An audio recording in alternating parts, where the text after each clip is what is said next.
আসসালামু আলাইকুম। আশা করি আমার সকল বন্ধুরা ভীষণ ভীষণ ভালো সুস্থ আছে। আলহামদুলিল্লাহ আমরাও ভালো আছি। Hello guys, welcome back to our channel. প্রতিদিনের মতো নতুন একটা ভিডিওতে সবাইকে স্বাগত জানাই।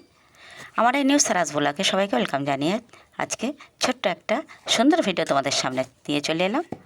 তাহলে বন্ধুরা আমার এই ভিডিওটা সম্পূর্ণ দেখতে থাকো, আর শুরুতে একটা লাইক দেবে, একেবারে স্কিপ করবে না, ফুল ভিডিওটা দেখে নেবে। আজ কয়েকদিন হলো আমরা দুপুরবেলাতে রুটি বানিয়ে নিচ্ছি। একেবারে মাটির চুলায় যে রান্নাগুলো করা হয়, রান্নাগুলো করার পরে একেবারে কাঠের আগুন জ্বলজ্বল করে, সেখান থেকেই আমরা কিছু রুটি বানিয়ে নিই। যে রুটিটা আমরা রাত্রিতে বানাতাম মাঝে মাঝে, সেটা এখন দুপুরবেলায় বানিয়ে নেই। অনেকটাই সহজ হয়, সাথে সাথে কাঠের আগুনে রুটিগুলো দারুণ দারুণ ফুলে ওঠে, আর সময়টাও একেবারেই রাত্রে আর লাগাতে হয় না। একই সাথে রান্না বান্না রুটি বানানো হয়ে যায়।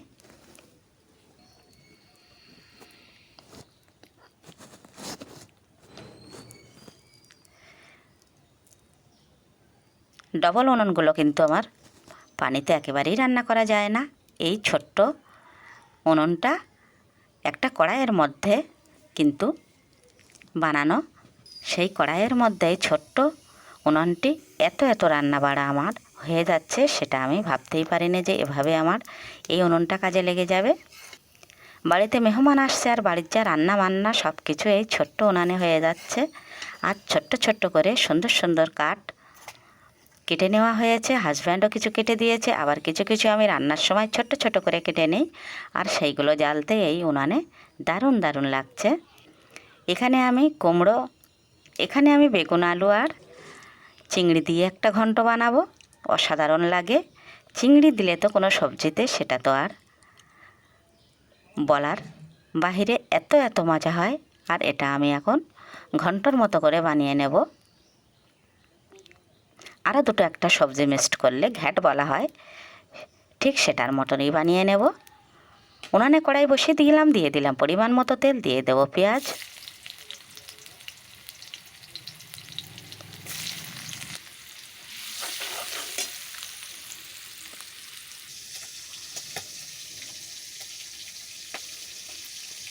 পেঁয়াজটা লাল লাল করে ভাজা হয়ে গেছে। এখন আমি কিছু চিংড়ি এখানে অ্যাড করে দেব।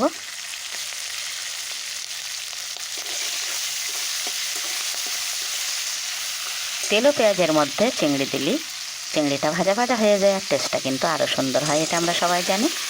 তারপরে দিয়ে দিচ্ছি আলু। আলুটা এখন একটু কষিয়ে নেব। প্রতিদিনের আমাদের চাকরি তো একেবারে সকাল থেকে ফজরের নামাজ থেকে শুরু, আশিবাসি কাজ ছেড়ে রান্না বানানো, খাওয়ানো, তারপরে গোসল করে নামাজ পড়ে খাওয়া দাওয়া, তারপরে একটু রেস্ট নিয়ে আবারও তো আসরের নামাজের সময় হয়ে যায়। তারপরে আবারও একটু বসে এটা ওটা গল্প করতে করতে মাগরিব হয়ে যায়। এভাবেই আমাদের প্রতিদিনের দিনগুলো শেষ হয়।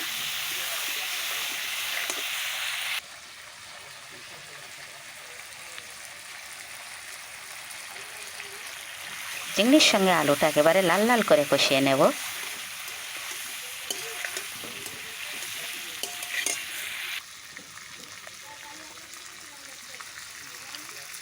আজকে বন্ধুরা আমাদের জুম্মাবার, শুক্রবার, সব বন্ধুদের জানাই জুম্মা মোবারক।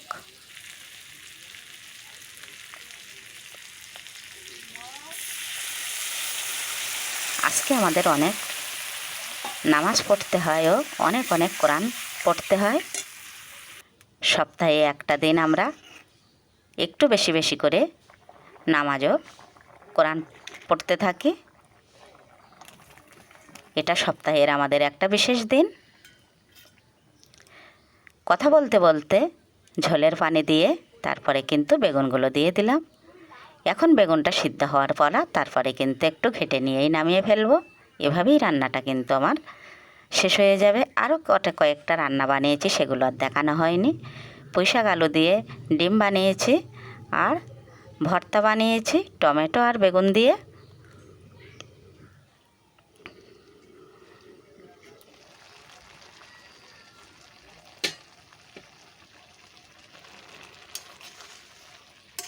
ঢাকনাটা খুললে আলতো হাতে একটু নাড়িয়ে নেব।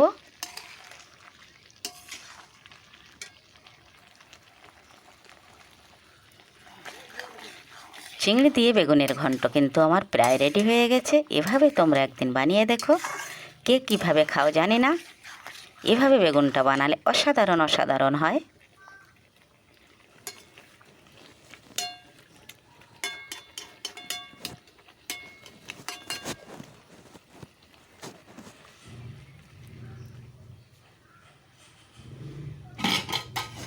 রান্না শেষ করে আমি চলে এলাম ভাত বাড়তে। এখানে একটু দেখিয়ে দিচ্ছি বেগুন আলু চিংড়ির ঘন্ট, পুঁইশাক দিয়ে ডিম রান্না,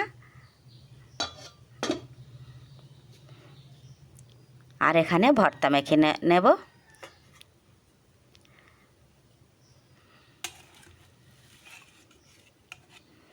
সবগুলো রান্না দেখাতে গেলে ভিডিওটা অনেকটাই বড় হয়ে যায় বন্ধুরা, এই জন্য একটা রান্না দেখিয়ে দিই।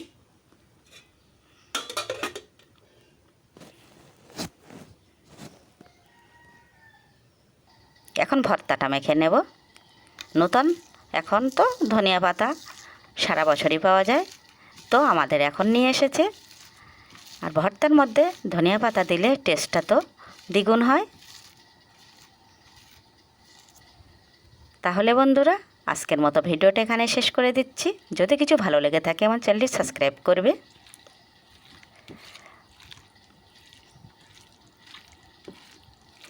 যেসব বন্ধুরা আগে থেকে চ্যানেলটি সাবস্ক্রাইব করে রেখেছে তাদের কিন্তু অসংখ্য অসংখ্য ধন্যবাদ। যেসব বন্ধুরা এখনও চ্যানেলটি সাবস্ক্রাইব করেনি প্লিজ চ্যানেলটি সাবস্ক্রাইব করে দেবে। কাঁচা পেঁয়াজ কাঁচা লঙ্কা দিয়ে ধনিয়া পাতা দিয়ে এই ভর্তাটা আমার খেতে ভীষণ ভীষণ ভালো লাগে, আর সেটাও আমি বানিয়ে নিলাম। নেক্সট ভিডিওতে দেখা হচ্ছে বন্ধুরা। ততক্ষণে আমার সকল বন্ধুরা ভীষণ ভীষণ ভালো সুস্থ থেকো। সকলের জন্য অনেক দোয়া ও ভালোবাসা রইল। আল্লাহ হাফেজ।